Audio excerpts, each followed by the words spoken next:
ತಳಪತಿ ವಿಜಯ್ ತಮಿಳು ಚಿತ್ರರಂಗದ ಮೂಲಕ ಬಣ್ಣದ ಲೋಕಕ್ಕೆ ಎಂಟ್ರಿ ಕೊಟ್ಟು ಕೋಟ್ಯಾಂತರ ಅಭಿಮಾನಿಗಳನ್ನ ಹೊಂದಿದ್ದಾರೆ. ಸುಮಾರು 29 ವರ್ಷದಿಂದ ಕಾಲಿವುಡ್ ಚಿತ್ರರಂಗದಲ್ಲಿ ಜನರನ್ನ ರಂಜಿಸುತ್ತಾ ಬಂದಿರೋ ಈ ನಟ ಇದೀಗ ಸಿನಿಮಾ ರಂಗಕ್ಕೆ ಗುಡ್ ಬೈ ಹೇಳಿದ್ದಾರೆ. ರಜನಿಕಾಂತ್ ಬಳಿಕ ಚಿತ್ರರಂಗಕ್ಕೆ ಎಂಟ್ರಿ ನೀಡಿದ ವಿಜಯ್ ಅಪಾರ ಅಭಿಮಾನಿಗಳನ್ನ ಸಂಪಾದಿಸಿದ್ರು. ಅಷ್ಟೇ ಅಲ್ಲದೆ ಇಡೀ ವೃತ್ತಿ ಜೀವನ ಹಾಗೂ ಸಾರ್ವಜನಿಕ ಜೀವನದಲ್ಲಿ ಒಂದೇ ಒಂದು ಕಪ್ಪು ಚುಕ್ಕಿ ಇಲ್ಲದಂತೆ ವಿಜಯ್ ಬದುಕಿದ್ದಾರೆ.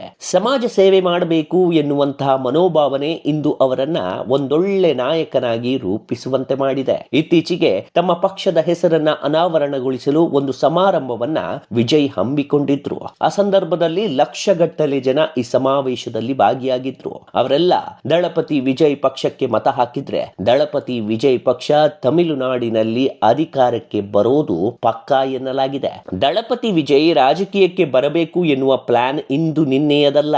ಜಯಲಲಿತಾ ಹಾಗೂ ಕರುಣಾನಿಧಿ ಮರಣದ ನಂತರ ತಮಿಳುನಾಡಿನ ರಾಜಕಾರಣ ಹಳಿ ತಪ್ಪಿದ ರೈಲಿನಂತಾಗಿತ್ತು. ಜಯಲಲಿತಾ ಕರುಣಾನಿಧಿ ಸಿನಿಮಾ ರಂಗದಿಂದ ರಾಜಕೀಯಕ್ಕೆ ಎಂಟ್ರಿ ಕೊಟ್ಟು ಪರಿಣಾಮಕಾರಿಯಾಗಿ ಕೆಲಸ ಮಾಡಿದ್ರು. ಅವರು ಮಾಡಿದ ಭ್ರಷ್ಟಾಚಾರವನ್ನು ಕೂಡ ಜನರು ಗಮನಿಸಲಿಲ್ಲ. ಇವೆಲ್ಲ ಕಾರಣದಿಂದ ತಮಿಳು ಜನ ಜಯಲಲಿತಾ ಹಾಗೂ ಕರುಣಾನಿಧಿಯನ್ನ ಮುಖ್ಯಮಂತ್ರಿ ಸ್ಥಾನದಲ್ಲಿ ವಿರಾಜಮಾನನಾಗುವಂತೆ ಮಾಡಿದ್ರು. ಇತ್ತ ರಜನಿಕಾಂತ್ ಕೂಡ ರಾಜಕೀಯಕ್ಕೆ ಎಂಟ್ರಿ ಕೊಡಲು ನಿರ್ಧಾರ ಮಾಡಿದ್ರು. ಆದ್ರೆ ಅನಾರೋಗ್ಯ ಕಾರಣ ರಜನಿಕಾಂತ್ ರಾಜಕೀಯದಿಂದ ದೂರ ಉಳಿದ್ರು. ರಜನಿಕಾಂತ್ ರಾಜಕೀಯಕ್ಕೆ ಬರ್ತಾರೆ ಎನ್ನೋ ಮಾತು ಕಳೆದ 20 ವರ್ಷದಿಂದ ಕೇಳಿ ಬರ್ತಿತ್ತು.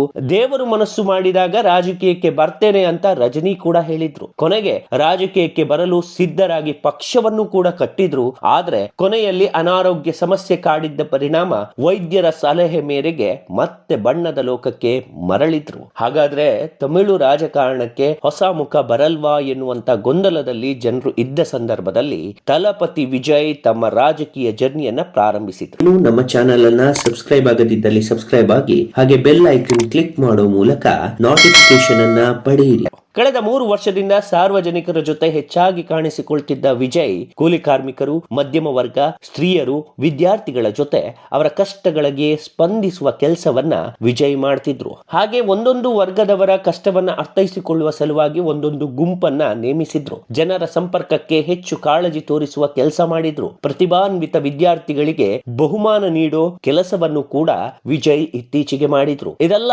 ಮುಂಬರುವ ವಿಧಾನಸಭೆ ಎಂಟ್ರಿಗೆ ಮುನ್ನುಡಿ ಬರೆದ ನಟ ದಳಪತಿ ವಿಜಯ್ ತಮ್ಮ 33 ವರ್ಷಗಳ ಸಿನಿ ಪಯಣಕ್ಕೆ ಫುಲ್ ಸ್ಟಾಪ್ ಇಟ್ಟಿದ್ದಾರೆ. ಜನನಾಯಕನ್ ಸಿನಿಮಾ ಇವರ ನಟನೆಯ ಕೊನೆಯ ಸಿನಿಮಾವಾಗಲಿದ್ದು 33 ವರ್ಷಗಳ ಸಿನಿ ಜರ್ನಿ ಮುಕ್ತಾಯವಾಗಲಿದೆ. ತಮ್ಮ ಕೊನೆಯ ಚಿತ್ರ ಜನನಾಯಕನ್ ಆಡಿಯೋ ಲಾಂಚ್ ಕಾರ್ಯಕ್ರಮ ಕೆಲ ದಿನಗಳ ಹಿಂದೆಯಷ್ಟೇ ಮಲೇಷಿಯಾ ನ್ಯಾಷನಲ್ ಸ್ಟೇಡಿಯಂ ಒಂದರಲ್ಲಿ ನಡೆದಿತ್ತು. ಈ ಸಮಾರಂಭದಲ್ಲಿ ವಿಜಯ್ ಸಿನಿಮಾ ವಿದಾಯದ ಕುರಿತು ಮಾತನಾಡಿ ಭಾವುಕರಾಗಿದ್ರು. ತಲಪತಿ ತಿರುವಿಳಾ ಎನ್ನುವಂತಹ ಕಾರ್ಯಕ್ರಮದಲ್ಲಿ 1 ಲಕ್ಷಕ್ಕೂ ಅಧಿಕ ಅಭಿಮಾನಿಗಳು ಸೇರಿದ್ದು ಮಲೇಷಿಯಾದಲ್ಲಿ ನಡೆದ ಇಲ್ಲಿವರೆಗಿನ ಕಾರ್ಯಕ್ರಮದ ರೆಕಾರ್ಡ್ ಇದಾಗಿದೆ. ಹಾಗೆ ಈ ಕಾರ್ಯಕ್ರಮ ಮಲೇಷಿಯಾ ಬುಕ್ ಆಫ್ ರೆಕಾರ್ಡ್ಗೂ ಕೂಡ ಸೇರ್ಪಡೆಗೊಂಡಿದೆ.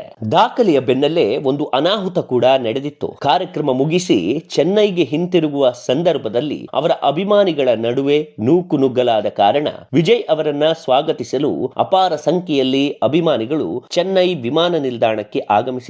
ಈ ಸಂದರ್ಭ ಅಭಿಮಾನಿಗಳು ವಿಜಯ್ ಅವರನ್ನ ಸುತ್ತುವರೆದಿದ್ರು. ಆವಾಗ ವಿಜಯ್ ಕುಸಿದು ಬಿದ್ದಿದ್ರು. ಈಗಾಗಲೇ ವಿಜಯ್ ರಾಜಕೀಯಕ್ಕೆ ಎಂಟ್ರಿ ಕೊಟ್ಟು ವೆಟ್ರಿ ಪಳಂಗಂ ಪಕ್ಷಕ್ಕೆ ಅಧಿಪತಿಯಾಗಿದ್ದಾರೆ. ಮುಂಬರುವ 2026ರ ವಿಧಾನಸಭಾ ಚುನಾವಣೆಯಲ್ಲಿ ವಿಜಯ್ ತಮ್ಮ ಪಕ್ಷದ ಮೂಲಕ ರಾಜಕೀಯ ಪ್ರತಿನಿಧಿಯಾಗಿ ಸ್ಪರ್ಧೆ ಮಾಡಲಿದ್ದು ತಮಿಳುನಾಡಿನ ಸ್ಟಾಲಿನ್ ಅಧಿಕಾರಕ್ಕೆ ಟಕ್ಕರ್ ಕೊಡೋದು ಗ್ಯಾರಂಟಿ ಎನ್ನಲಾಗಿದೆ. ವಿಜಯ್ ರಾಜಕೀಯಕ್ಕೆ ಎಂಟ್ರಿ ಕೊಟ್ಟಿದ್ದು ಅಭಿಮಾನಿಗಳಿಗೆ ಸಾಕಷ್ಟು ಖುಷಿ ನೀಡಿದೆ. ಆದರೆ ಸಿನಿಮಾಗೆ ವಿದಾಯ ಹೇಳಿದ್ದು ನಿಜಕ್ಕೂ ವಿಜಯ್ ಅಭಿಮಾನಿಗಳಿಗೆ ಬೇಸರ ತರಿಸಿದೆ.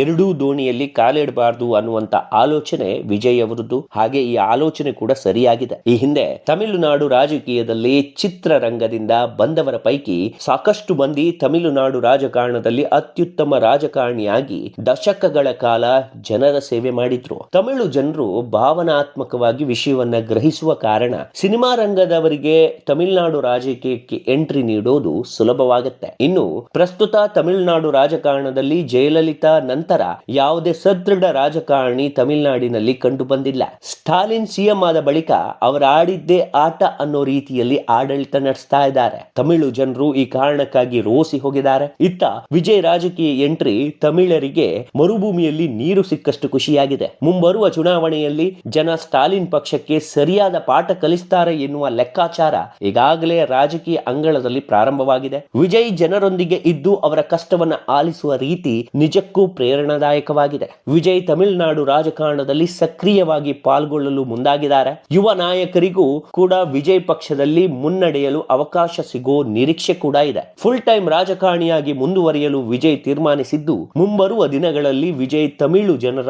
ಆಸೆಯನ್ನ ಈಡೇರಿಸ್ತಾರ ಅನ್ನೋದನ್ನ ಕಾದು ನೋಡಬೇಕಾಗಿದೆ. ಒಂದು ವೇಳೆ ವಿಜಯ್ ಅಂದುಕೊಂಡಂತೆ ನಡೆದರೆ ತಮಿಳುನಾಡು ರಾಜಕೀಯದಲ್ಲಿ ಹೊಸ ಅಲೆ ಸೃಷ್ಟಿಯಾಗುವುದಂತೂ ಪಕ್ಕಾ ಎನ್ನಲಾಗಿದೆ.